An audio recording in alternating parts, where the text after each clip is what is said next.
السلام علیکم۔ تو شروع کرتے ہیں اپنا ناول۔ تمہارے گھر والے تمہاری شادی کرنے چلے ہیں اور تم چپ ہو، یہ جانتے ہوئے بھی کہ تم آلریڈی شادی شدہ ہو۔ تمہیں کچھ خبر ہے اس بارے میں؟ تم جانتی ہو نا کہ تم شادی شدہ ہو؟ اس نے مشکوک نگاہوں سے مسکان کو دیکھا جو ڈری سہمی کھڑی تھی۔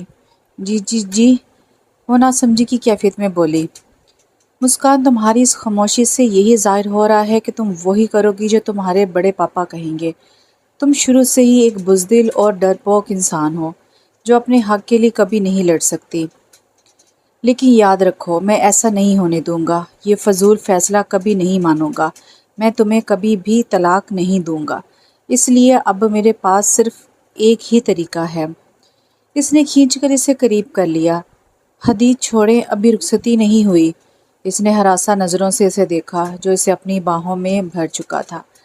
یہ بہت ضروری ہو گیا ہے مسکان، ورنہ تمہاری اور میری ڈیورس ہونے میں ایک لمحہ نہیں لگے گا۔ Good morning sir. کلاس میں موجود تمام اسٹوڈنٹس اپنے نئے سر سکندر زیدی کی تعظیم میں کھڑے ہو گئے تھے۔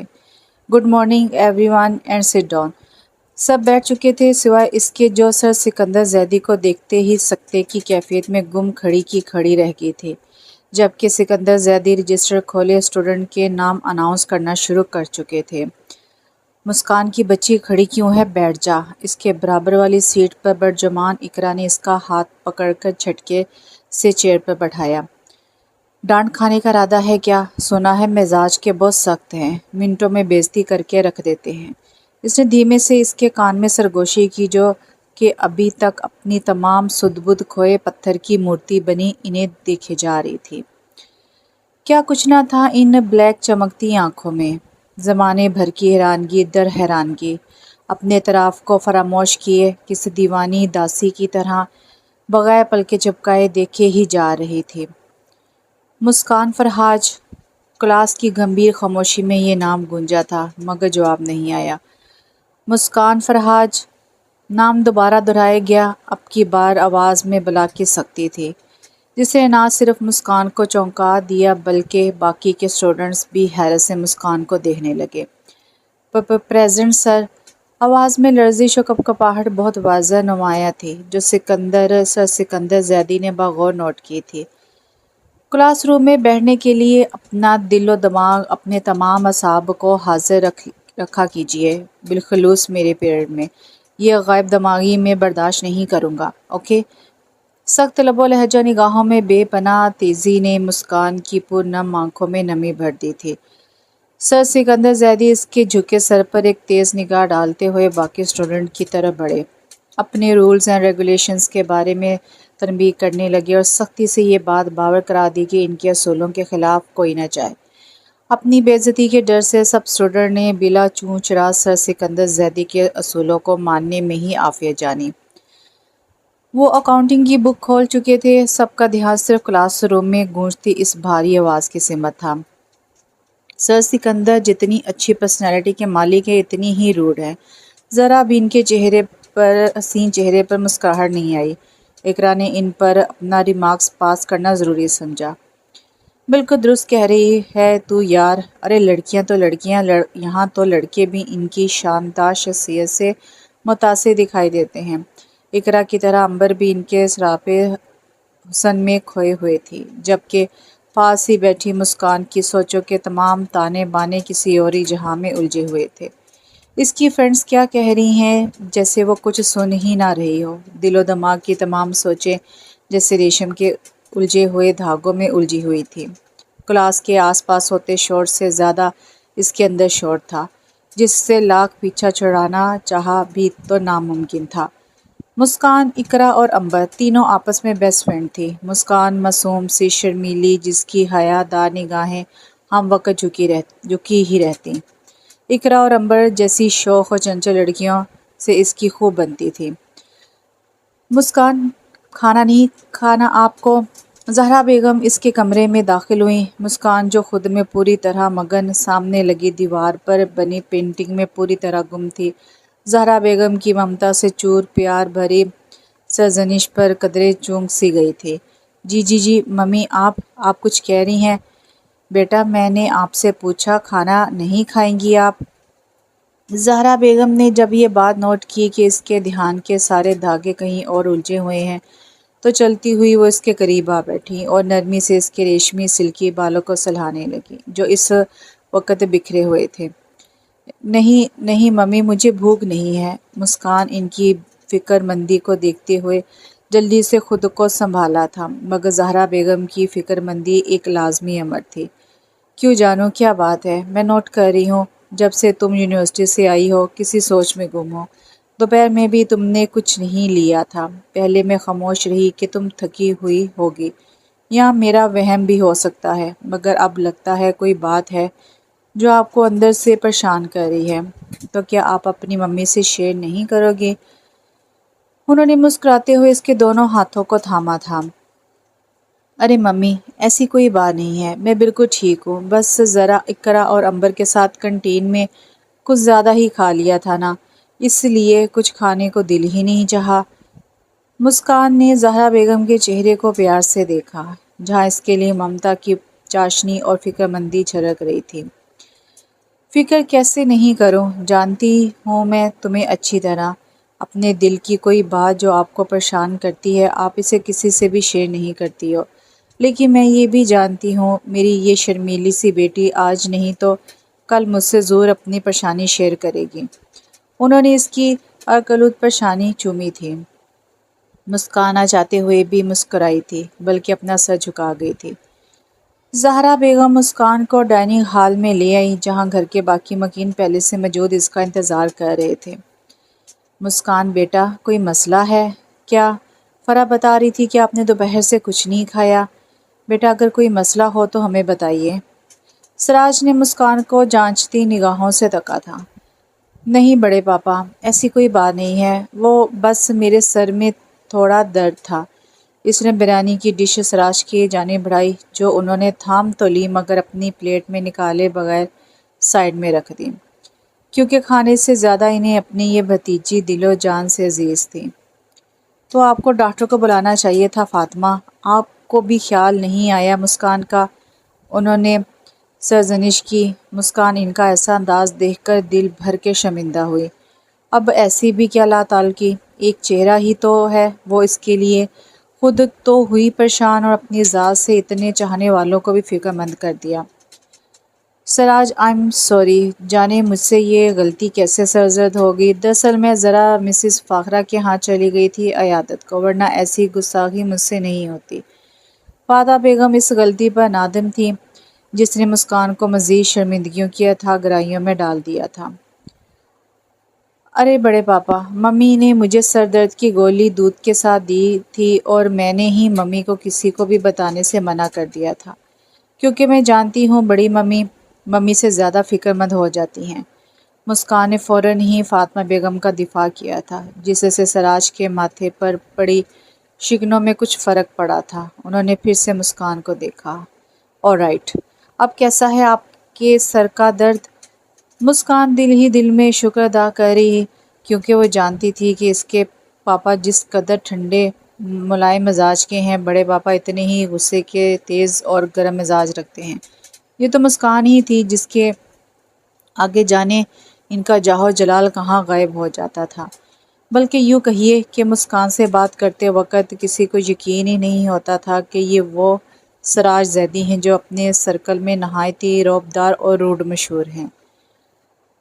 اب بالکل ٹھیک ہے، اس نے سلاد کی پلیٹ میں سے ایک کھیرے کا پیس اٹھایا اور کھانے لگی تھی۔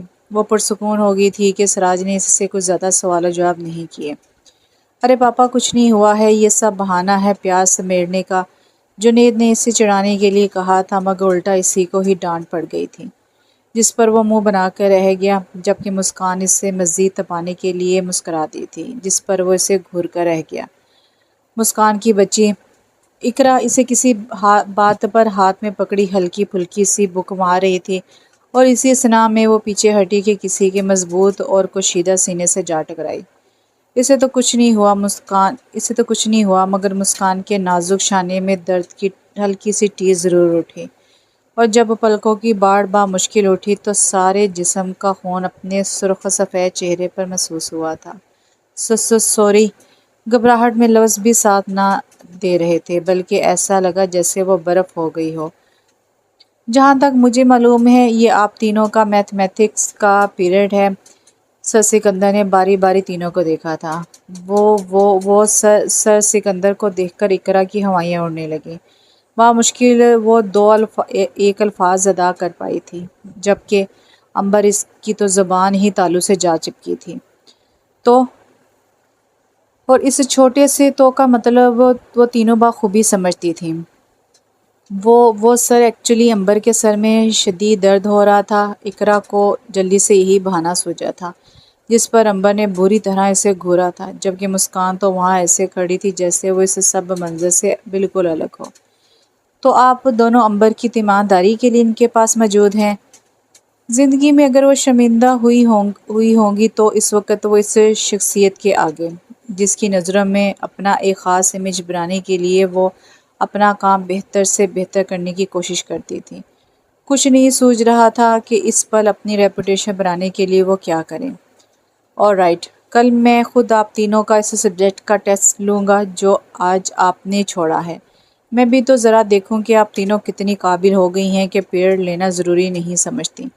انہوں نے ایک غضبناک نگاہ مسکان کے جھکے سر پر ڈالی تھی، جو مزید سجدہ ریز ہو گئی تھی۔ سر سکندر کے جانے کے بعد ان دونوں نے ایک گہری پرسکون سانس خارج کی تھی، جبکہ وہیں کھڑی مسکان کے دل کی دھڑکن جو تھم گئی تھی اسے بحال ہوتی محسوس ہوئی۔ اقرا کی بچی، تجھے میں ہی ملی تھی، حالانکہ سارا قصور تیرا تھا۔ بڑے مزے سے کہا تھا نا، آج پیریڈ لینے کا دل نہیں چاہ رہا، لہٰذا بنک کرتے ہیں اور مزے لیتے ہیں۔ اب کل دیکھنا سر سکندر کیسے ہمیں مزے کراتے ہیں۔ سر سکندر کے جانے کے بعد عنبر نے اقرا کی خوب کلاس لی۔ مجھے تو ابھی سے ڈر لگ رہا ہے۔ تو اس میں ڈرنے والی کیا بات ہے، ہمیں تو سب آتا ہے۔ اس نے اپنا شانہ سلایا تھا جہاں عنبر نے بڑی زور سے بک ماری تھی۔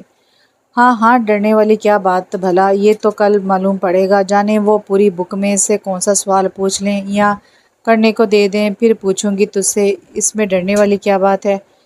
عنبر نے بڑے بھرپور انداز میں اس کی نقل اتاری تھی۔ عنبر، کہہ تو ٹھیک رہی ہے۔ چل ایک کام کرتے ہیں، کینٹین چلتے ہیں، وہاں گرما گرم سموسوں کے ساتھ اس مسئلے کا حل بھی نکالتے ہیں۔ اقرا بھی اپنے نام کی ایک ڈھیڑ تھی۔ عنبر نے اسے صرف گھورنے پر ہی اکتفا کیا تھا، کیونکہ اقرا کا کوئی علاج نہیں تھا۔ مسکان، تو کیا کہتی ہے؟ اب کی بار ان دونوں کا رخ مسکان کی جانب تھا، جو کسی بہت ہی گہری سوچ میں غرقہ تھی۔ کیا خیال ہے چھٹی نہ کر لیں؟ ایک دن سے کچھ نہیں ہوتا۔ مسکان اندر سے جس قدر ڈری سہمی ہوئی تھی یہ صرف وہ جانتی تھی، مگر اوپر سے خود کو حد درجہ مضبوط بنانے کی کوشش کر رہی تھی۔ مگر اس کی بات پر وہ دونوں اس طرح اچھل پڑی تھی جیسے زمین پر کسی نے 1000 وولٹ کا کرنٹ چھوڑ دیا ہو۔ Very good Muskan, you are so genius. کیا شاندار مشورے سے نوازا ہے آپ نے۔ تیرے اس مشورے سے یہ ثابت ہوا کہ سکندر سر سے پیٹنے میں بہت مزہ آتا ہے۔ عنبر کا انداز نہایت ہی پرسکون نہیں بلکہ تنزیہ تھا۔ محترمہ مسکان صاحبہ، یہ سر خان نہیں جو پتلی گلی سے نکل جاؤ، یہ سر سکندر ہیں، نہایت ہی سخت و کرخت۔ کیا تو اپنی فرسٹ کلاس بھول گئی جب پوری کلاس کے سامنے تجھے ڈانٹا تھا؟ ذرا سا سر سکندر سے کچھ بید نہیں، کیا پتا وہ ہمیں اب کی بار پوری کلاس کے سامنے بے عزت کر دیں، ان کا کیا بھروسہ۔ مسکان کو وہ اپنا پہلا دن یاد آ گیا جو وہ اب تک نہیں بھولی تھی۔ وہ انہی سوچوں میں گم رہتی کہ عنبر کی باریک آواز ایک بار پھر اس کے کانوں میں گونجی تھی۔ فی الحال تو اکنامکس کا پیریڈ لیتے ہیں، بعد میں اس مسئلے پر ڈسکس کرتے ہیں۔ کہیں ایسا نہ ہو کہ محترم سر سکندر زیدی کی بادی ہوائی ایک بار پھر نازل ہو جائے اور پھر کل اس ٹف سبجیکٹ کا ٹیسٹ لینے کا حکم بھی صادر کر دیں۔ وہ مسکان اور اقرا کو مسکراتی ہوئی دیکھنے لگی اور پھر تینوں کا رخ کلاس کی سمت تھا۔ اوکے پاپا، اجازت ہے۔ جنید نے سراج کی طرف اجازت طلب نظروں سے دیکھا، جو شام کو 2 دن کے لیے بزنس میٹنگ میں جا رہے تھے۔ اوکے مائی سن، مگر اپنے پہنچنے کی اطلاع ضرور دینا۔ سراج نے خوش دلی سے اسے گلے لگایا تھا۔ جنید بھائی، میرے لیے ڈھیر سارے پرفیوم ضرور لائیے گا، فرح نے ہر بار کی طرح پھر یاد دہانی کرائی تھی۔ آل رائٹ بہنا، مجھے یاد ہے۔ اس نے فرح کے سر پر ہلکی سی چیت لگائی تھی۔ اور آپ کے لیے کیا لاؤں؟ اب کی بار اس کا اشارہ مسکان کی سمت تھا جو مسکراتی ہوئی نہایت دلکش لگ رہی تھی۔ جی کچھ نہیں۔ ارے وہ کیوں؟ جنید نے حیرانگی سے اسے تکا تھا۔ وہ جانتا تھا کہ ہر لڑکی کی طرح اسے بھی شاپنگ کا کریز ہے۔ یہ الگ بات ہے کہ وہ فرح کی طرح بڑھ چڑھ کر بولتی نہیں، اپنی فرمائشی لسٹ اس کے ہاتھ میں نہیں تھماتی تھی، اور اس کی اس شرمیلی ادا سے وہ بخوبی واقف تھا۔ ہم جانتے ہیں کہ ہماری بیٹی نہایت شرمیلی ہے، اس لیے زبان سے کچھ نہیں کہے گی، اس لیے تم ہمارے لیے ڈھیر ساری شاپنگ کرنا۔ سراج نے خلاوت اور شفقت بھرے لہجے میں اس کا ہاتھ تھاما تھا۔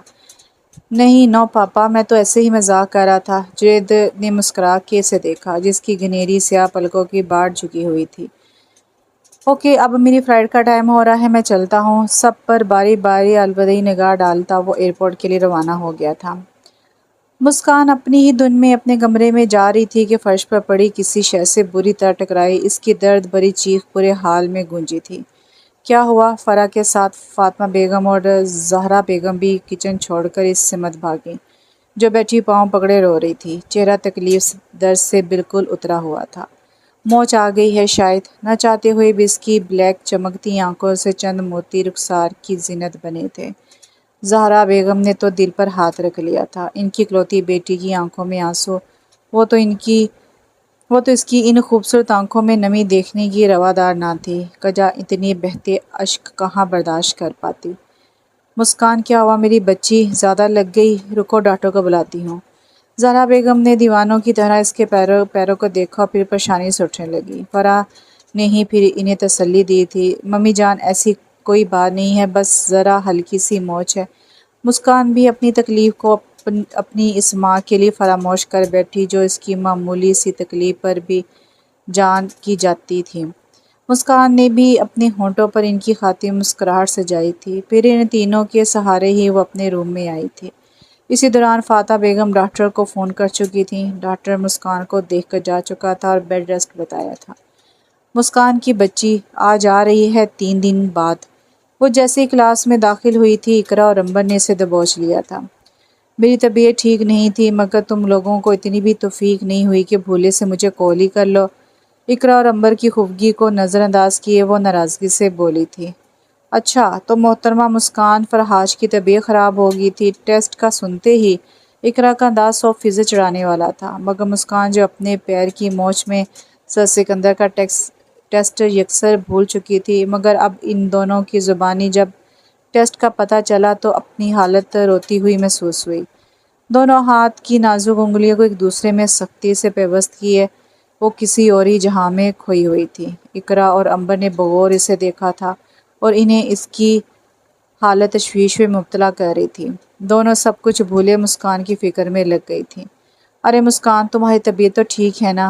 اقرا نے اس کا نازک شانہ ہلایا، جس پر وہ چونک کر خالی نظروں سے انہیں دیکھنے لگی تھی۔ مسکان، اس میں اتنا وحشت زدہ ہونے کی کیا بات ہے؟ نہیں آئی تھی تو کوئی بات نہیں، تم سر سکندر سے ایکسکیوز کر لینا۔ امبر نے پیار سے اس کی عرق آلود پیشانی اپنے رومال سے صاف کی تھی، مگر اب بھی مسکان کی پوزیشن میں کوئی فرق نہیں پڑا تھا۔ اب پریشان ہونے کی باری ان دونوں کی تھی۔ کیا ضرورت تھی ان دونوں کو بھی اچانک یوں شوق پہنچانے کی؟ مسکان، I'm sorry یار، ہمیں تمہیں یوں اس طرح نہیں پریشان کرنا چاہیے۔ مسکان ان دونوں کو اس طرح دیکھتے ہوئے فوراً سنبھلی تھی اور زبردستی کی مسکراہٹ لبوں پر سجا لی تھی۔ نہیں یار، کوئی بات نہیں، اصل میں کچھ اور سوچ رہی تھی۔ خیر چھوڑو، آؤ کلاس میں چلتے ہیں۔ مسکان کا لب و لہجہ اس کے انداز کا بالکل ساتھ نہیں دے رہا تھا، جو کہ ان دونوں نے بغور نوٹ بھی کیا تھا، مگر وہ بھی اس کی بیسٹ فرینڈز تھیں۔ اس کے نہ آنے کی وجہ معلوم کر کے ہی دم لیا تھا، اور جب وجہ پتہ چلی تو دونوں کو نہ صرف دکھ ہوا بلکہ افسوس بھی بہت ہوا کہ اس کی سنے بغیر ہی اپنی ہی کہی، جس پر دونوں نے معذرت بھی کی۔ پاگل ہو گئی تم دونوں، اور کچھ نہیں۔ مسکان اب کی بات دل سے مسکرائی تھی اور اپنی سوچوں کو پیچھے دھکیلتے ہوئے ان کے ساتھ باتوں میں لگ گئی۔ سر سکندر کلاس روم میں تمام اسٹوڈنٹس کو کچھ سوالات لکھوا اور سمجھا رہے تھے اور ساتھ کچھ پوائنٹس پر لیکچر بھی نوٹ کروا رہے تھے، جو تمام اسٹوڈنٹس رجسٹر میں قلم بند کر رہے تھے۔ بھاری رعب دار آواز کلاس روم کی اس گمبھیر خاموشی کو چیر رہی تھی۔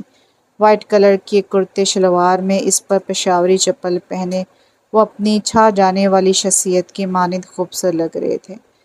ذہین و فتین آنکھوں کو آئی گلاسز میں چھپائے ان کی نگاہ بک کے علاوہ تمام اسٹوڈنٹ پر بھی پڑ رہی تھی، مگر ان سب اسٹوڈنٹ میں بیٹھی ان کا لیکچر سننے کی بجائے ان کا ہر انداز میں گم تھی مسکان فرہاج کہتے ہوئے ان کی نگاہ مسکان فرہاج پر گئی، جو خود میں پوری طرح مگن تھی۔ مسکان کی توجہ کہیں اور تھی، مگر سر سکندر کی نگاہ اسی پر تھی۔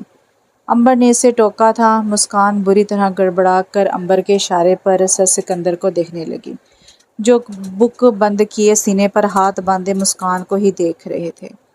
کہاں ہیں آپ؟ گمبھیر لہجے میں کیا گیا سوال اس کی اوستان خطا کر گیا تھا۔ میں نے جو سمجھایا ہے وہ لکھا آپ نے؟ رجسٹر لائیے ادھر۔ اس نے غیر ہوتی حالت کی پرواہ کیے بغیر انہوں نے حکم صادر کر دیا تھا۔ جی وہ گھبراہٹ ہچکچاہٹ میں اس کے ہاتھ سے گولڈن پین زمین پر سر سکندر کے قدموں کے پاس آ گرا۔ انہوں نے تیز نظروں سے اسے دیکھا اور پین اٹھا کے اس کی چیئر کے پاس آ رکے، اور پھر خود ہی ہاتھ بڑھا کے اس کا رجسٹر اٹھا لیا، جہاں کوڑا کاغذ ان کا منہ چڑھا رہا تھا۔ کھڑی ہو جائیں۔ بھاری لہجہ اس کی روح کنڈے کھڑے کر گیا۔ کامتی ٹانگوں سے وہ نگاہ جھکائے سر جھکائے کھڑی ہو گئی۔ کیا ہے یہ؟ سر سکندر نے رجسٹر اس کے سامنے لہرایا تھا۔ کل اگر میں آپ سے اس کا ٹیسٹ مانگوں گا تو آپ کلاس سے 2-3 دن تک غائب ہو جائیں گی۔ مسکان فرہاج پڑھائی میں اگر آپ کا دل و دماغ نہیں ہے تو گھر بیٹھیے، یوں اپنا اور میرا وقت برباد مت کیجیے۔ گویا وہ اس کے کانوں میں گرم سیسا اونڈے رہے تھے۔ کلاس کا ہر اسٹوڈنٹ بغیر کچھ چوں چراں کے سر سکندر کے باروب ڈانٹ سن رہا تھا، اور مسکان، اس کی تو وہ حالت تھی کہ کاٹو تو بدن میں خون نہیں، زبان تو جیسے تالو سے جا چپکی تھی، جیسے زندگی بھر کچھ نہ بولنے کی قسم کھا رکھی ہو۔ اور مسکان کی اسی چپ نے سر سکندر کو طیش دلایا تھا۔ Get out. سر سکندر کا کہنا تھا کہ وہ ادھر ادھر دیکھے بغیر اپنی کتابیں اٹھا کے روتی ہوئی کلاس روم سے نکلی تھی۔ سر سکندر اس کی پشت کو ایک نظر گھورتے ہوئے دوبارہ پڑھائی کی جانب متوجہ ہوئے تھے۔ غصے میں آج اس نے کوئی بھی پیریڈ اٹینڈ نہیں کیا تھا۔ اقرا اور امبر زبردستی سے کنٹین لے آئی تھی۔ تینوں کولڈ ڈرنک پی رہی تھیں کہ اقرا کی نگاہ سامنے سے آتے سر سکندر اور سر جعفری پر پڑی، جو کسی بات پر کہکا لگاتے اندر داخل ہوئے تھے۔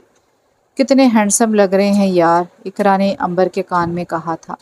آج تو ہماری کنٹین کے بھاگ جاگ گئے ہیں۔ جب امبر اس کا مطلب نہیں سمجھی تو اس نے اشارہ اپنی سامنے والی ٹیبل کی سمت کیا، جہاں اب وہ دونوں برجمان تھے۔ اقرا کے ساتھ ساتھ امبر کی حیرت بھی دو چند تھی، کیونکہ آج تک سر سکندر کو اتنے خوشگوار موڈ میں نہیں دیکھا تھا۔ اے مسکان، جلدی سے اپنے سامنے دیکھو۔ امبر اپنی کولڈ ڈرنک چھوڑے مسکان کو بولی، جو جب سے بیٹھی تھی بدستور گردن جھکائے میز پر اپنی مخروطی انگلیوں سے آڑی ترچھی لکیریں کھینچ رہی تھی۔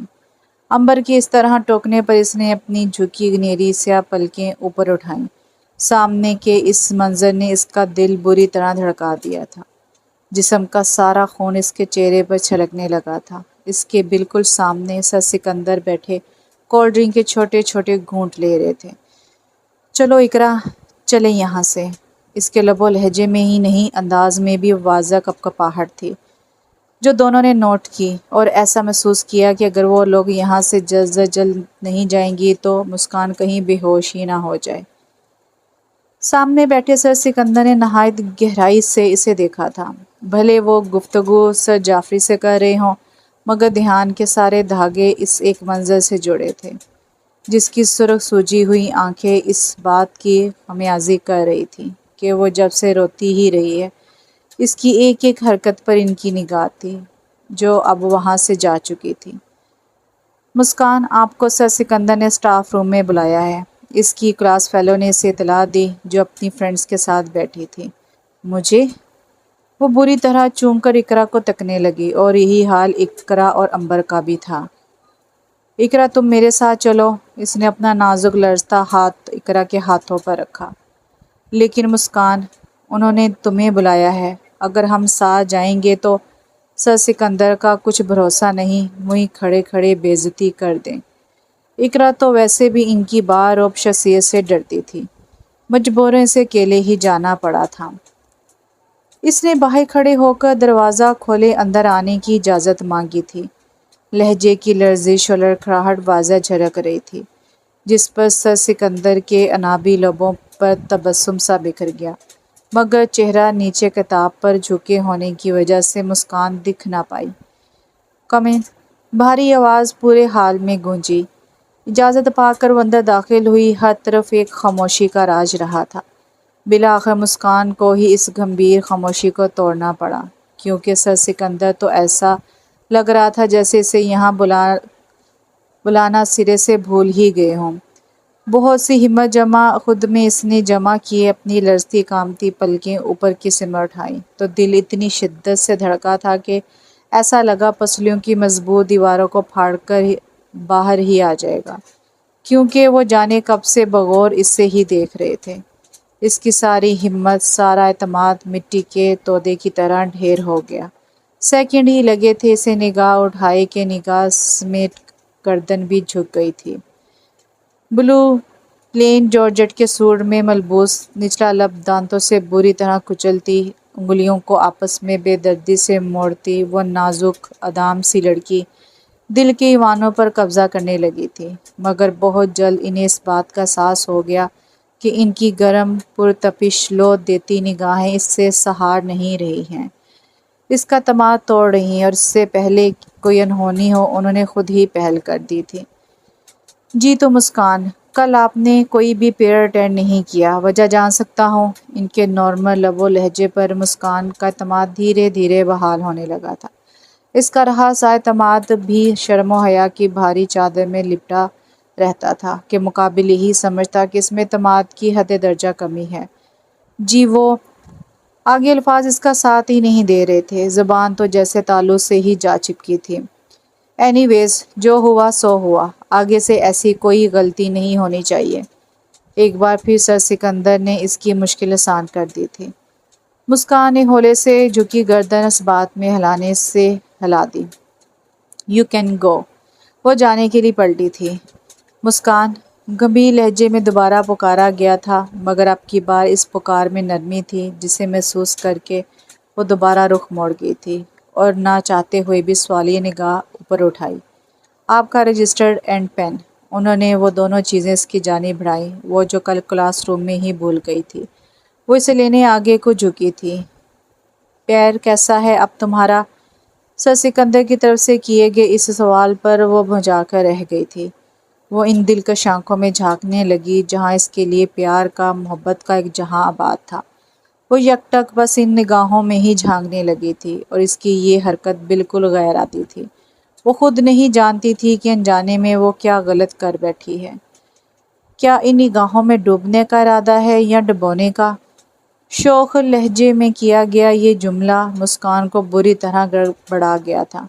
مسکان اس کے لہجے کو دیکھتے ہوئے اب کی بار بغیر سر سکندر کی پرواہ کیے اپنی چیزیں لیتی تیزی سے باہر کی سمت بھاگی تھی۔ مسکان کے جانے کے بعد سر سکندر کے انابی لبوں کی تراش میں مسکراہٹ اور گہری شیشوں کی چمک دگنا ہو گئی تھی۔ انہیں کیسے پتا چلا میرے پیر کی موچ کا؟ وہ حیرانگی سے سوچتی ہوئی آگے بڑھی تھی، مگر اس کی سوچ کا کوئی سرا ہاتھ نہیں لگا تھا۔ دل چاہتا ہے تم سے کوئی پیاری بات ہو، تنہائی ہو، خوشی ہو، لمبی سی رات ہو، پھر پوری رات تم سے یہی گفتگو رہے۔ جیسے ہی اس نے رجسٹر کھولا، کورے کاغذ پر گولڈن پین سے لکھی یہ نظم اس کی آنکھوں میں ستارے بھر گئی تھی۔ گلابی لبوں پر آپ ہی آپ مسکراہٹ رینگ گئی تھی۔ مخروطی انگلیاں ان چمکتے گولڈن لفظوں پر چلنے لگی تھیں، اور نظم کے نیچے لکھے حدید کے نام پر آ ٹھہری تھی۔ ممی، آپ کیسا فیل کر رہی ہیں آپ؟ وہ فاطمہ بیگم کا بیٹا تھا۔ چندہ، میں تو بالکل ٹھیک ہوں، جو آپ میری نظروں کے سامنے رہیں، فاطمہ بیگم نے لاڈ سے کہا تھا، جسے سن کے اس کے چہرے پر دکھ غم کا ایک رنگ آ رہا تھا، ایک جا رہا تھا۔ وہ بھی کیا کر سکتا تھا؟ اگر اس کے اختیار میں ہوتا تو وہ ضرور رکتا، مگر یہ گھر چھوڑنے کا حکم بھی تو اس کے عزیز از جان پاپا کا تھا۔ مگر فاطمہ بیگم کی ناساز طبیعت کے بارے میں سنا تو خود کو روک نہیں پایا اور دوڑا چلا آیا تھا۔ ممی، آپ جانتی تو ہیں۔ حدید نے فاطمہ کا سرد ہاتھ تھاما تھا۔ حدید بیٹا چھوڑ دو نا یہ ضد، آپ دونوں باپ بیٹے کی اس بے جا ضد میں ایک ممتا سے بھری ماں کا کیا قصور جو وہ یہ تکلیف دہ درد سہے۔ ان کی آنکھوں سے اشک بہہ نکلے تھے، حدید کی دوری وہ برداشت نہیں کر پا رہی تھی، اور کیسے کرتی، آخر کو اس گھر کا بڑا بیٹا تھا۔ ممی پلیز اب روئیے نا ورنہ طبیعت بگڑ جائے گی۔ اس کا دل اپنی ماں کے بہتے آنسوؤں پر کٹ کر رہ گیا تھا۔ ہتھیلیوں کی پوروں سے ان کے قیمتی آنسو مضبوطی سے صاف کیے تھے۔ تو پھر آپ اب تک یہ گھر چھوڑ کے کہیں نہیں جا رہے؟ انہوں نے اس کا مضبوط ہاتھ اپنے کمزور گرم ہاتھوں میں پکڑا تھا۔ اس امید نے اس کے مضبوط قدموں کو لڑکھڑا دیا تھا جو وہ اگر کچھ دیر اور رکتا تو یقیناً اس کے لیے فیصلہ کرنا مشکل ہو جاتا۔ اس لیے بغیر ان کو جواب دیے ایک دکھ بھری نگاہ سے انہیں دیکھا اور پھر رکا نہیں۔ مسکان جلدی کھڑی ہو، بھیا آئے ہیں۔ مسکان اپنے کمرے میں بیٹھی رجسٹر ہی دیکھ رہی تھی کہ فرا آئی اور جھپٹنے کے انداز میں رجسٹر اس کے ہاتھ سے لیا اور ایک سائیڈ پر رکھا اور اسے ساتھ لیے چلتی رہی بغیر اس کے کچھ سنے کہ وہ کیا کہہ رہی ہے۔ بھیا یہ بہت غلط بات ہے، ایک تو آپ اتنے دنوں بعد آئے ہیں اور ہم سے ملے بغیر ہی جا رہے ہیں۔ فرا گیٹ سے باہر اس ریڈ مرسڈیز کے پاس آ کر رکی جس سے باہر حدید بس سٹارٹ کرنے ہی والے تھے۔ اس لیے آپ کی یہ سزا ہے کہ آپ ہمیں آئس کریم کھلا رہے ہیں۔ اوکے بابا، اوکے بیٹھو۔ اس نے اپنی پیاری سی بہن کی چھوٹی سی فرمائش رد نہ کی اور فرنٹ ڈور کھولا جہاں مسکان کو اس نے جلدی سے بٹھایا اور خود پیچھے کی سیٹ پر جا بیٹھی۔ بھیا آپ گھر واپس آ جائیں نا، فرا آگے ہو کر بولی۔ فرا، حدید نے دھیرے سے اسے تنبیہ کی تھی جس پر وہ خاموشی سے منہ پھیلا کر بیک سیٹ سے ٹیک لگا بیٹھی۔ حدید نے اس کا پھولا چہرہ دیکھا تو آہستگی سے مسکرا دیا۔ اتنے دن بعد اپنے بھیا سے ملی ہو، وہ بھی منہ پھیلا کر بیٹھی ہو، کچھ بولو گی نہیں تو آپ میری بات کہاں مان رہے ہیں؟ اچھا چھوڑو اس ٹاپک کو، یہ بتاؤ ان محترمہ کو کیا ہوا ہے؟ کیا گھر میں ڈانٹ پڑی ہے؟ اشارہ اپنے برابر کی سیٹ پر بیٹھی مسکان کی سمت تھا جو جب سے ہاتھوں کے ناخنوں پر لگی نیل پینٹ ہٹانے کی کوشش کر رہی تھی۔ آپ کو تو معلوم ہے یہ محترمہ کتنی شرمیلی اور ڈرپوک واقع ہوئی ہیں، اس لیے آپ کے ساتھ آنے پر ڈر رہی ہیں، فرا ہنس کر بولی، جبکہ مسکان فرا کے اس جواب پر بیچو تاب کھا کے رہ گئی۔ اس کا اندازہ تو مجھے ہے۔ حدید نے اس نازک سی سہمی ہوئی لڑکی کو گہری نظروں سے دیکھا تھا۔ دھانی جارجٹ کے اوپن شرٹ، میرون کلر جس پر دھانی ریشمی دھاگوں سے کڑائی ہوئی تھی، میرون دوپٹے کو سلیقے سے اوڑھے وہ زمانے بھر سے جیسے ڈری ہوئی لگ رہی تھی اور اس کا یہی انداز حدید کو دیوانہ کرتا تھا۔ چلو بھئی آ گیا اسٹور، نیچے اترو۔ وہ چابی کو نکال رہا تھا کہ مسکان کی مدھم آواز کانوں میں پڑی جو فرا سے نیچے اترنے کو منع کر رہی تھی۔ مگر کیوں مسکان؟ فرا اس کی طرف جھکی تھی۔ وہ اس نے اشارہ اپنے نازک پیروں کے سمت کیا۔ دونوں اس کا اشارہ پا کر وہاں دیکھنے لگے تو حدید کا بھرپور قہقہ گاڑی میں گونجا۔ فرا تم اسے بغیر سلیپر کے ہی اٹھا لائی؟ حدید نے اس کے گورے گورے پیروں کو دیکھا جو کہ وہ شرمندگی کے مارے فلیپر کے نیچے کر چکی تھی۔ او آئی ایم سو سوری مسکان، اصل میں بھیا کی آنے کی اتنی خوشی ہوئی کہ تمہیں ایسے ہی اٹھا لائی، اور شاید تم مجھ سے یہی بات کر رہی تھی گھر پہ جو میں نے انجانے میں نظر انداز کر دی۔ فرا کو اپنی غلطی پر بہت پشیمانی ہو رہی تھی۔ مسکان کو بھی محسوس ہوا کہ وہ شرمندہ ہے تو مزید کچھ نہیں بولی۔ کوئی بات نہیں، آپ لوگ جائیں، میں یہیں ٹھیک ہوں۔ تمہارے بغیر تو یہ سفر بہت مشکل ہے۔ حدید نے نہایت دھیمے سے یہ ذو معنی جملہ ادا کیا تھا جس پر مسکان اسے تکتی چلی گئی تھی۔ آئی گلاسز کے پیچھے سے جھانکتی ان کا ہی مہندی آنکھوں کی چمک میں مزید اضافہ ہو گیا تھا۔ انابی لبوں پر جاندار مسکراہٹ رینگ رہی تھی اور ان کی وجہ تھی مسکان۔ مسکان کی اس طرح دیکھنے پر حدید نے اس کے چہرے کے آگے ہاتھ ہلایا جبکہ پیچھے بیٹھی فرا ہلکے سے مسکرا دی تھی۔ مسکان کو اپنی اس بے خود حرکت پر ٹوٹ کر شرم آئی، جسم کا سارا خون جیسے چہرے پر چھلکنے لگا تھا۔ حدید کا اس پل جی چاہا کہ زمانے بھر سے چھپا کے اسے اپنے دل میں رکھ لے کہ دنیا والوں کی بری نظر نہ لگے اسے۔ بھیا اگر آپ مسکان کو جی بھر کے دیکھ چکے تو ہم کسی کام سے آئے تھے، فرا نے پیار بھری سرزنش کی۔ حدید نے چونک کر اسے دیکھا اور ایک ہلکی سی چت اس کے سر پر لگاتا گاڑی سے نکل گیا۔ مسکان سر جھکائے ہوئے مسکرا دی تھی۔ ان کا یہ خوشگوار سفر 2 گھنٹے پر محیط تھا۔ حدیر نے واپس انہیں گھر ڈراپ کر دیا تھا۔ سکندر فون پر کسی سے بات کر رہے تھے اور ان کا غصہ جلال دیکھ کر تو ایسے لگ رہا تھا کہ ان کے مزاج کے خلاف کوئی بڑی بات ہوئی ہو۔ میں ایسا بھی نہیں ہونے دوں گا۔ فون کے اس پار جو بھی تھا، سر سکندر کی اس گفتگو سے سر تا پا آگ لگا ڈالی تھی۔ تم رہنے دو، اب یہ میرا ذاتی معاملہ ہے اور اس مسئلے سے اب میں خود نپٹوں گا۔ وہاں سے پھر کچھ کہا گیا تھا۔ نہیں یار، تم میری فکر مت کرو، اور ایسا تو میں اپنے جیتے جی تو کبھی بھی نہیں ہونے دوں گا۔ اوکے، اللہ حافظ۔ انہوں نے غصے میں ریسیور کیڈل پر زور سے پٹکا تھا۔ کچھ دیر سوچنے کے بعد اپنے موبائل سے ایک جانا پہچانا نمبر ڈائل کیا۔ 1 بار، 2 بار، 3 بار وہاں سے لائن کاٹ دی گئی تو اس کا غصے سے پارا ہائی ہو گیا تھا۔ سامنے رکھی بیل بجائی، کلرک اندر آیا تھا۔ ہاں نذیر، بی کام پارٹ 1 کی مسکان فرحاش کو بلا کر لائیں۔ جی بہتر سر۔ اتنے عرصے میں وہ بہت کچھ سوچ چکا تھا، آگے کا لاہلا عمل تیار کر چکا تھا کہ اتنے میں نذیر چلا آیا۔ سر وہ تو آج جلدی چلی گئی ہیں۔ اوکے، آپ جائیں۔ سر سکندر کل کا شدت سے انتظار کرنے لگے تھے۔ مسکان کو ڈرائیور کالج کے گیٹ کے پاس اتار کر چلا گیا تھا۔ وہ اپنی ہی دھن میں چلی جا رہی تھی کہ ریڈ مرسڈیز کے ٹائروں سے اس کے پاس چرچرا کر رکے۔ وہ ڈر کر 1-2 قدم کے فاصلے پر ہوئی۔ اندر دیکھا تو سر سکندر اپنی شان و شوکت سے برجمان اسی کو دیکھ رہے تھے۔ مسکان، جلدی سے گاڑی میں بیٹھو، حکمی انداز میں کہا گیا اور ساتھ فرنٹ ڈور بھی کھولا۔ مسکان کے تو 14 طبق روشن ہو گئے۔ وہ ڈری سہمی سی اپنے اطراف میں دیکھنے لگی۔ میں تم سے کہہ رہا ہوں، کسی اور سے نہیں، جلدی آؤ۔ اب کی بار ان کی آواز میں سختی تھی، غصے کی جھلک نمایاں تھی۔ مسکان کا تو اپنے رہے سے اور سان بھی زائل ہوتے محسوس ہوئے تھے۔ سر سکندر کو اس کی حالت کا اندازہ ہو گیا تھا جب ہی خود گاڑی سے نکلے اور اس کا ہاتھ پکڑ کر گاڑی میں بٹھایا اور زور سے شٹر گاڑی نے رستوں پر گامزن کر دی۔ آپ مجھے کہاں لے جا رہے ہیں؟ مسکان نے ڈر ڈر کر ان کی طرف دیکھا۔ بلیک جینس پر اسکائی بلو شرٹ پہنے، نگاہوں میں حد درجہ غصہ بھرے، وہ اسکرین کو گھور رہے تھے۔ انابی لبوں کو اتنی سختی سے بھینچا ہوا تھا کہ جیسے کبھی نہ بولنے کی قسم کھا رکھی ہو۔ چہرہ شدت غم سے سرخ ہو رہا تھا۔ وہ ہر روز کی بنسبت آج بالکل مختلف لگ رہے تھے۔ ان کے انداز نے اسے کسی انہونی ہونے کا پتہ دیا تھا۔ چھٹی حصے اس کے بار بار کہہ رہی تھی کہ کچھ غلط ہونے والا ہے۔ وہ اپنی گہری ہوتی سوچوں میں اور جانے کتنا گم رہتی کہ ان کی آواز نے اسے بری طرح چکا دیا تھا۔ نیچے اترو۔ اس کی سائیڈ کا دروازہ کھلا۔ وہ بجائے انہیں دیکھنے کے اس جگہ کو دیکھنے لگی جہاں گاڑی رکی تھی۔ وہ کوئی شاندار کوٹھی تھی۔ سر سکندر نے خود ہی اس کا ہاتھ تھاما اور اندر کی سمت بڑھنے لگے تھے۔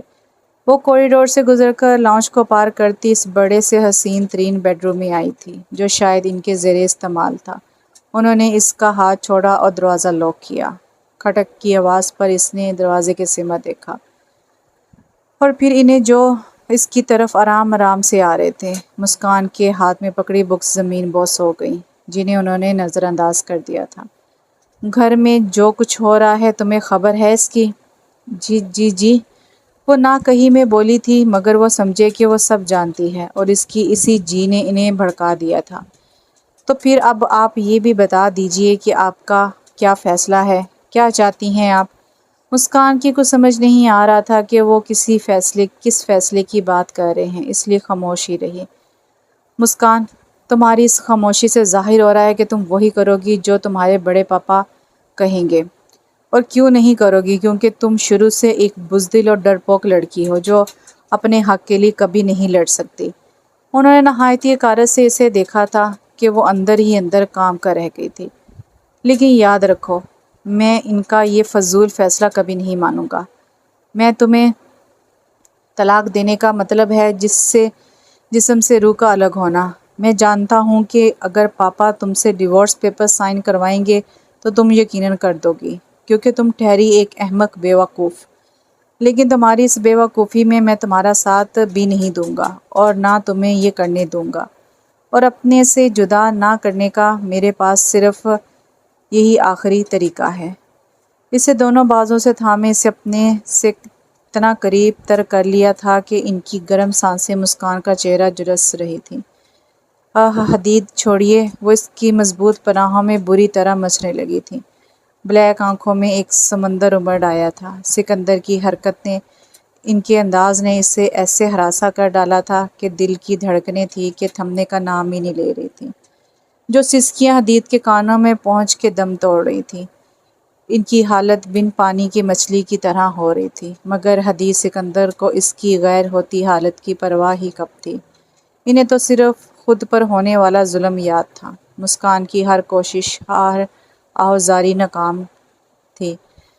وہ جو اس کی آنکھوں میں نمی نہیں دیکھ سکتا تھا، آج آنسوں کے بہتے ریلے نے بھی انہیں کمزور نہیں کیا تھا۔ حدید سکندر اس سے اپنا حق وصول کر چکا تھا۔ اس کے رونے بلکنے کی پرواہ کیے بغیر واش روم میں جا بند ہوئے تھے۔ کچھ دیر بعد فریش ہو کر آئے تو بیڈ کے سینٹر میں سر گھٹنوں میں دیے وہ ہچکیوں سے رو رہی تھی۔ بالآخر حدید سکندر کو اس پر ترس کے ساتھ ساتھ پیار بھی بہت آیا اور وہ اس کے نزدیک آ کر بیٹھے۔ دیکھو مسکان، جو ہونا تھا وہ ہو گیا، اب شاباش کھڑی ہو، فریش ہو جاؤ، پھر میں تمہیں گھر ڈراپ کر دوں گا۔ انہوں نے نرمی سے اس کا جھکا سر اوپر اٹھایا۔ نہیں، میں گھر نہیں جاؤں گی۔ ہچکیوں کے درمیان انہی لفظوں کی تکرار تھی۔ مسکان، ضد مت کرو۔ نہیں نہیں، مجھے ڈر لگ رہا ہے، مجھے اپنے حدید، مجھے یہیں رہنے دیجیے، میں اس گھر میں کسی کونے میں پڑی رہوں گی۔ اس پر جو ابتدا آن پڑی تھی، اس سے اس کی سوچنے سمجھنے کی تمام صلاحیتیں جیسے مفلوج ہو چکی تھیں۔ وہ خود نہیں جانتی تھی کہ کیا بول رہی ہے وہ۔ نہیں مسکان، تمہاری جگہ گھر کے کسی کونے میں نہیں، میرے دل میں ہے۔ انہوں نے بے اختیار اس کے بہتے اشکوں کو اپنی مضبوط انگلیوں کی پوروں میں جذب کیا تھا۔ اور اب تمہیں کسی سے ڈرنے کی بھی ضرورت نہیں۔ کوئی بھی تمہارا کچھ نہیں بگاڑ سکتا۔ مجھے صرف 3 ماہ کا وقت چاہیے۔ ایک سیمینار اٹینڈ کر لوں، پھر اس گھر سے میں تمہیں ہمیشہ کے لیے لے آؤں گا۔ انہوں نے اس کا ٹھنڈا یک بستہ نازک سا مخروطی ہاتھ اپنے ہاتھوں میں قید کیا تھا۔ مگر حدید، وہ گھر میں سب لوگوں کے چہرے آنکھوں میں گردش کرنے لگے تو خوف مزید بڑھنے لگا۔ میری جان، کچھ نہیں ہوگا۔ انہوں نے بے اختیار اس کے سرد پیشانی پر اپنے پیار کی مہر ثبت کر دی تھی، جس پر اس کی گنہری لمبی پلکوں کا اشک لرزتا ہوا دھیرے سے رخسار پر آ گرا تھا۔ میں بہت جلد تمہیں لینے آؤں گا حدید، اگر آپ نہیں آئے تو میں خودکشی کر لوں گی۔ مسکان، انہوں نے اس کے کامتے لبوں پر ہاتھ رکھا تھا۔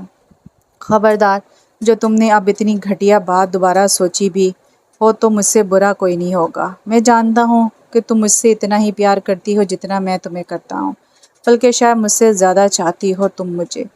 اور تمہارے دل میں کیا ہے اس کا بخوبی مجھے علم ہے، مگر اپنی زبان سے کہنے کا تم میں ذرا حوصلہ نہیں۔ ہمیشہ تمہاری شرم و حیا اور بزدلی آڑے آ جاتی ہے، لیکن مجھے تمہاری طرح یہ سب بھی بہت عزیز ہے، اپنی جان سے زیادہ۔ حدید سکندر نے اس کا خوبصورت چہرہ اپنی ہتھیلیوں کے پیالے میں بھرا تھا اور اس کی بلیک چمکتی ہوئی آنکھوں میں جھانکنے لگا، جہاں صاف حدید سکندر کی تصویر آویزاں تھی۔ بڑی مشکل سے انہوں نے مسکان کو سنبھالا تھا، اسے دلاسا دیا تھا، سمجھایا تھا کہ کچھ دنوں کی بات ہے، پھر ہم ساتھ رہیں گے۔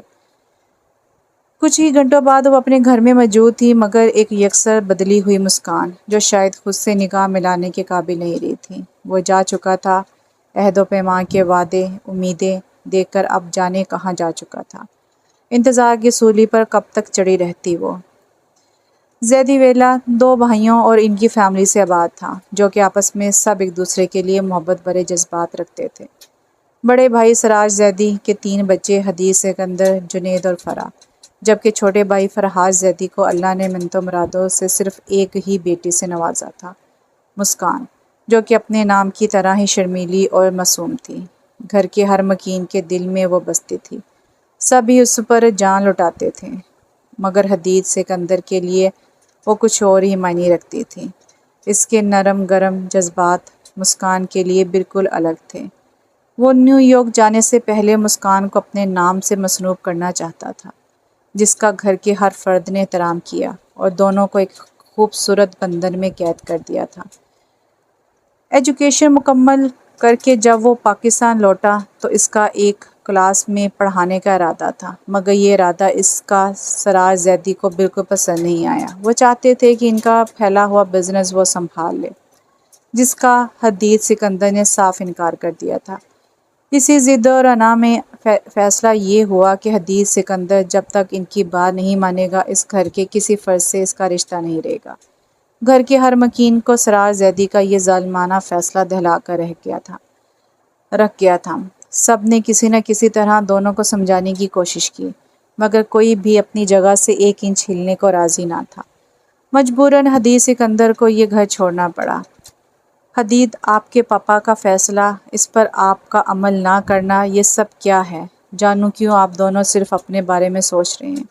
فاطمہ بیگم ممتا سے چور جذبات سے مجبوراً اسے آخری دفعہ سمجھانے آئی تھی۔ ممی پاپا نے میرے ساتھ بہت غلط کیا ہے۔ کون کس کے ساتھ صحیح کہہ رہا ہے یا غلط، وہ میں نہیں جانتی، مگر مسکان، اس کا کچھ سوچا ہے؟ ممی پلیز، مسکان، اس گھر میں آپ لوگوں کے پاس میری امانت ہے۔ میں اپنے پیروں پر کھڑا ہو جاؤں تو اسے یہاں سے لے جاؤں گا، پھر کسی کی بھی منت، کسی کی بھی ضد اسے نہیں روک سکے گی۔ وہ چلا گیا، سب کو اداس کر کے۔ مسکان سب کو حدید سکندر کے حوالے سے اور زیادہ عزیز ہو گئی تھی۔ بھلے وہ اپنی فطرتی شرم و حیا کی وجہ سے کسی کو کچھ نہ کہتی، مگر سب کو معلوم تھا کہ حدید اس کے من کے گلشن میں کھلنے والی پہلی کلی، دھڑکتے دل کی پہلی دھڑکن اور محسوس کیے جانے والی پہلی خوشی ہے۔ وہ گھنٹوں بیٹھی اس کے بارے میں سوچتی رہتی تھی۔ آج حدید سکندر کا کلاس میں پہلا دن تھا۔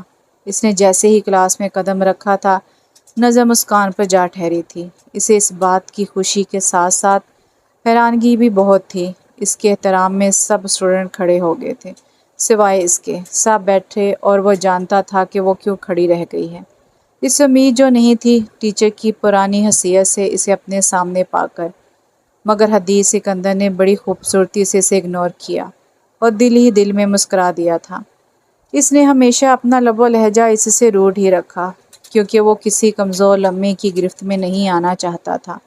اس کے لیے یہی بڑی خوشی کی بات تھی کہ وہ روزانہ اسے اپنے سامنے دیکھ سکتا تھا۔ مگر اس روز مسکان کی 3 دن کی غیر حاضری نے بڑی بری طرح حدید کو تپا ڈالا تھا۔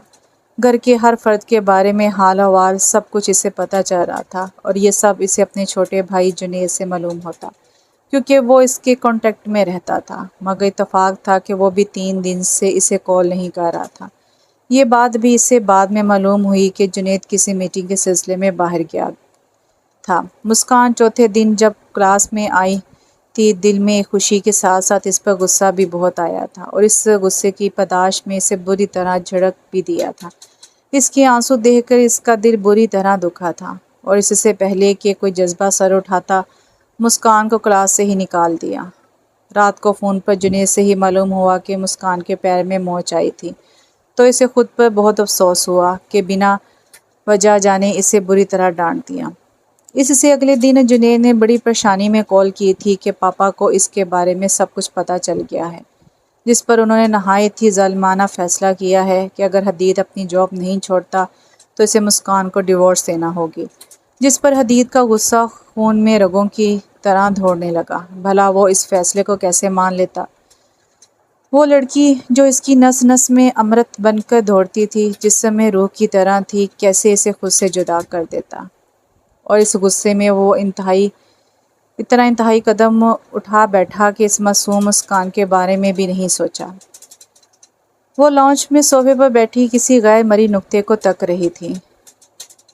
وہ سوچنا نہیں چاہتی تھی، مگر سوچیں جیسے صرف ایک نام پر ہی آ کر ختم ہو جاتی، اور وہ نام تھا حدید سکندر۔ فاطمہ بیگم جو جانے کب سے کھڑی اسے دیکھ رہی تھی، وہ دیکھ رہی تھی کہ مسکان آج کل کچھ مرجھائی سی ہے، بالکل چپ ہو کر رہ گئی تھی۔ وہ زیدی ویلا میں جو طوفان آنے والا تھا، مسکان اس سے بے خبر تھی، مگر کب تک؟ یہی سوال تو ہے جو انہیں دن رات پل پل ستاتا تھا۔ مسکان، نہایت ہی مدھم اور شیریں لب و لہجے میں فاطمہ بیگم نے اس سے پکارا تھا۔ وہ اس کے پاس ہی آ بیٹھی تھی۔ بڑی ممی، آپ کب آئیں؟ وہ اپنے خیالات سے چوکی۔ جب آپ نے دیکھا، انہوں نے مسکرا کر کے سر پر ہاتھ رکھا تھا۔ کیا بات ہے مسکان؟ میں کافی دنوں سے دیکھ رہی ہوں، آپ کچھ کھوئی کھوئی سی ہیں۔ کسی چیز میں دھیان نہیں ہے، دن بہ دن کمزور ہو رہی ہیں۔ مجھے بتائیے بیٹا، مجھے بہت فکر ہو رہی ہے آپ کی۔ لہجے میں پیار تھا، فکر تھی، کیا کچھ نہ تھا۔ نہیں بڑی ممی، ایسی تو کوئی بات نہیں۔ اپنی چوری پکڑے جانے پر وہ بری طرح خوفزدہ ہوئی تھی۔ نہیں جان، کوئی تو بات ہے جس نے ہماری شرمیلی سی معصوم سی بیٹی کو پریشان کر رکھا ہے۔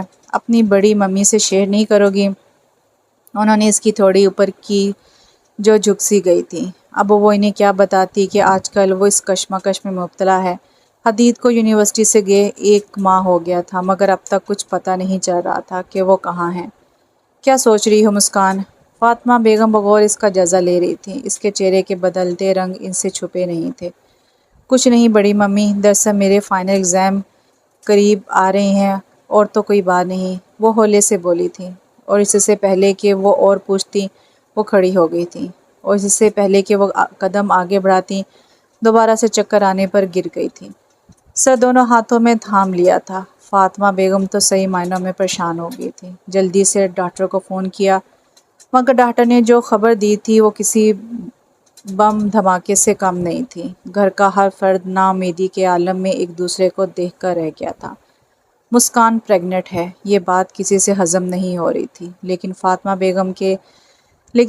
بیگم ان کے لیے پے در پے صدمات ٹھیک ثابت نہیں ہوئے تھے۔ پہلے حدید سکندر کی جدائی، مسکان اور حدید کی علیحدگی کا فیصلہ، اور اب مسکان کی پریگننسی کی خبر نے انہیں ICU میں پہنچا ڈالا تھا۔ اگر بھائی جان کو کچھ ہو گیا تو میں تمہیں جان سے مار دوں گی۔ مسکان، زہرا بیگم مسکان پر ایک زہر خندر نگاہ ڈالتی آگے بڑھی تھی۔ وہ تو خود اس خبر سے شوق تھیں اور ابھی وہ اس سے باز پرس بھی کرتیں، مگر فاطمہ بیگم کی حالت نے انہیں روک دیا تھا۔ وہ تو اپنی چہتی بہو کو بھی فراموش کر بیٹھی تھی۔ سب کے سب اسپتال میں تھے سوائے مسکان کے، جو اپنے کمرے میں بیٹھی زور و قطار رو رہی تھی، اور ہچکیوں میں صرف ایک ہی دعا تھی، فاطمہ بیگم کی صحت یابی کی۔ جنید ممی ٹھیک ہے نا؟ جنید نے بڑی مشکل سے حدید سکندر کو کال کر کے بلوایا تھا۔ بھیا دعا کیجئے ممی کو ہوش آ جائے۔ ان کا لہجہ بھیگا ہوا تھا، ہر کوئی اپنے اپنے انداز میں دعا مانگنے میں مشغول تھا۔ فرح حدید کے کندھے پر سر دھرے رو رہی تھی، جبھی ڈاکٹر نے فاطمہ بیگم کے ہوش میں آنے کی نوید سنائی تھی۔ چند گھنٹوں بعد وہ روم میں شفٹ ہو گئی تھی۔ آنکھ کھلنے پر انہیں اپنے اطراف میں سب اپنے ہی نظر آئے تھے۔ نگاہ حدید پر جا ٹھہری تو تڑپ کر دونوں ہاتھ پھیلائے تھے۔ وہ فوراً قریب آیا تھا۔ اپنی ماں کو چھوڑ کر کہاں چلے گئے تھے؟ انہوں نے اپنے کمزور نحیف ہاتھوں سے اس کا چہرہ تھاما تھا۔ اب کہیں نہیں جاؤں گا ممی۔ حدید سکندر کو صرف اپنی عزیز جان ممی کی وجہ سے اپنی ضد، اپنا برسوں کا بنا خواب توڑنا پڑا تھا۔ اس کا مطلب ہے آپ پاپا کی بات مان لیں گے نا؟ فرح خوشی سے اس کی آمد پر چہکی تھی۔ مجھے پاپا کا فیصلہ منظور ہے، میں کل ہی ریزائن کر دوں گا ممی۔ نہیں بیٹا، اب ایسا کچھ نہیں کرو گے، بلکہ میں اپنی بیجا ضد توڑتی ہوں۔ جنید اپنے بھائی کو اس حالت میں دیکھنا بہت تکلیف دے رہا تھا، اور آج اگر وہ یہاں تھے تو صرف ان کی بے پناہ محبت کی وجہ سے۔ انہیں ان کی بات پہلے ہی مان لینی چاہیے تھی۔ جوان اولاد پر سختی برتنا یا سکندر زیدی کو اپنی شریک حیات کو چھوڑنا ٹھیک نہیں تھا۔ حدید، آپ کا شوق جنون پڑھانا ہی ہے تو میں آپ کو نہیں روکوں گا، آپ پڑھائیے، بلکہ اس کے لیے میں آپ کو ایک کوچنگ بھی کھلوا دوں گا۔ سرا زیدی اور حدید سکندر کی صلح دوستی سے سب کو بے حد خوشی ہوئی تھی۔ بھائی، آپ اب کی بار رمضان ہمارے لیے بہت سی خوشیاں لایا ہے، ہمارا بیٹا گھر آ گیا۔ بھائی صاحب اور سکندر میں صلح ہوگی، ہمیں اپنے رب کا شکر گزار ہونا چاہیے کہ آنے والی عید پر ہم سب ساتھ ہوں گے۔ فرحان زیدی نے حدید کو محبت سے گلے لگایا تھا۔ اچھا بھائی جان، اب میں گھر چلتی ہوں، مسکان گھر میں اکیلی ہے۔ چچی جان کے لہجے میں کچھ ایسا تھا کہ وہ چونکے بغیر نہیں رہ سکا اور اس کے بارے میں پوچھ بیٹھا، جس پر وہ شرمندگی سے سر جھکا گئی تھی، اور وہ حقیقت اسے بتا دی تھی۔ ارے چچی جان، یہ تو خوشی کی بات ہے، میں تو کہتا ہوں اب آپ بہت جلد دادی بننے والی ہیں۔ حدید سکندر کے جملے پر سب حیران ہو کر رہ گئے تھے، اور شاید اس نے سب محسوس بھی کر لیا تھا۔ آئی ایم سوری پاپا، مسکان کو مجھ سے الگ کرنا چاہتے تھے آپ، اور اس کے علاوہ میرے پاس کوئی چارہ نہیں تھا۔ مگر حدید، مسکان تو بالکل خاموش رہی تھی۔ ممی، آپ جانتی تو ہیں کہ آپ کی چہیتی بہو کتنی شرمیلی ہے۔ اس کے ذکر پر حدید سکندر کے چہرے پر قوس قزح کے تمام رنگ کھلنے لگے تھے۔ جس نے وہاں موجود سب لوگوں کو پرسکون کر دیا تھا۔ تو طے ہوا کہ اس عید پر ہم زہرا اور فرحاد سے اپنی امانت مسکان کی رخصتی لے رہے ہیں۔ سراج زیدی نے مسکراتے ہوئے سب کو دیکھا، جبکہ فرح اور جنید نے یاہو کا نعرہ لگایا تھا۔ حدید، اگر آپ نہیں آئے تو میں خودکشی کر لوں گی۔ حدید سکندر کے کانوں میں مسکان کا یہ جملہ گونجا تھا، اور اس نے گھر پہنچنے میں ذرا بھی دیر نہیں کی تھی۔ حدید کی سانسوں کی ڈور سے مسکان کی سانسیں جڑی ہوئی تھیں، جسے وہ جوڑتے جوڑتے نڈھال ہو رہی تھی۔ مسکان، وہ سر گھٹنوں میں دیے ہچکیوں سے رو رہی تھی کہ کسی کے قریب سے آئی پکارنے پر سر اٹھانے پر مجبور کیا۔ حدید، وہ چیختی ہوئی اپنے سے دور کھڑے حدید سکندر کے چوڑے اور کشیدہ سینے سے جا لگی تھی۔ حدید، آپ کہاں چلے گئے تھے؟ اس کی ہچکیوں نے حدید سکندر کی تیز ہوتی دھڑکن کو مدھم کر دیا تھا۔ اس کی سانسیں تھمنے لگی تھیں۔ اب آ گیا ہوں نا، کہیں نہ جانے کے لیے۔ سرگوشی نہایت مدھم تھی۔ حدید سکندر کا ایک ہاتھ اس کے مری کمر کے گرد تھا تو دوسرے ہاتھ سے وہ اس کا سر سلا رہا تھا۔ حدید، وہ بڑی ممی، اس نے اپنا چہرہ اوپر اٹھایا تھا۔ ہاں، میں انہی سے مل کر آ رہا ہوں۔ وہ اب بالکل ٹھیک ہیں۔ وہ اس کی بلیک چمکتی آنکھوں میں جھانکنے لگا۔ سچ؟ میں ابھی ان سے ملوں گی۔ ابھی تو آپ فی الحال ان کے بیٹے سے ملیے۔ اس کے انابی لبوں پر شریر مسکراہٹ تھی۔ احساس ہوا کہ وہ کسی پوزیشن میں ہے۔ جلدی سے پیچھے ہونے لگی، مگر گرفت مضبوط تھی۔ شرم و حیا نے اسے بالکل گلنار کر دیا تھا۔ مسکان کے دل کی حالت زیر زبر ہو رہی تھی، جس سے وہ بھرپور لطف اندوز ہو رہا تھا۔ مسکان، ابھی بھی کچھ نہیں کہو گی؟ مسکان اس کے سخت سنجیدہ لہجے پر بڑی مشکل سے پلکوں کی گھنیری باڑ اٹھا پائی تھی۔ حدید سکندر کے سنجیدہ انداز اور لب و لہجے پر وہ اسے بغور سمجھنے لگی تھی۔ نگاہوں میں سوال تھا، جو حدید سکندر بخوبی پڑھ سکتا تھا، اس لیے اس کی بلیک چمکتی نگاہوں میں جھک کر جھانکنے لگا تھا۔ یہی کہ اگلے سال ہمارا کیوٹ سا ہونے والا بیبی بھی ہوگا؟ شرارتی لہجے میں کہا گیا یہ جملہ مسکان کو سٹپٹا گیا تھا۔ نگاہوں کے ساتھ ساتھ گردن بھی سجدہ ریز تھی۔ دل کی دھڑکنوں کا شور مزید تیز ہو گیا تھا، جو حدید سکندر بآسانی سن سکتا تھا۔ اس کی غیر ہوتی حالت پر وہ ایک جاندار قہقہ لگا بیٹھا تھا، اور مسکان کو بیوقوف لڑکی کہتا اسے اپنے اندر سمو لیا تھا۔ مسکان نے آسودہ ہو کر آنکھوں کو بند کر لیا تھا، جس کے سپنے اب پورے ہونے لگے تھے۔ اور واقعی آنے والا سال زیدی ویلا کے لیے زندگی کی سب سے بڑی خوشیاں لے کر آیا تھا۔ گھر بھر روشنیوں اور پھولوں کی سجاوٹ کے درمیان سرخ جوڑے میں ملبوس حیا سے جھکی پلکوں والی مسکان جب ہمیشہ کے لیے حدید کے نام کی ہو کر اس گھر میں اتری، تو یوں لگا جیسے برسوں کا ادھورا خواب آج اپنی کامل تعبیر کو پا گیا ہو۔ حدید نے اپنا وعدہ نبھا دیا تھا، اور مسکان کے دل کا ہر ڈر ہمیشہ کے لیے مٹ چکا تھا۔ اب ان کی دنیا صرف محبت، سکون اور ایک دوسرے کے ساتھ کی امین تھی۔ تو یہاں پہ ناول ختم ہوا۔ ناول کا نام تھا جھلمل کرتی بہار، اور اس کی رائٹر ہیں قمرہ شوق۔ کیسا لگا آپ کا ناول؟ کمنٹس باکس میں لازمی بتائے گا۔ انشاءاللہ پھر ملتے ہیں، دعا میں یاد رکھیں۔ اللہ حافظ۔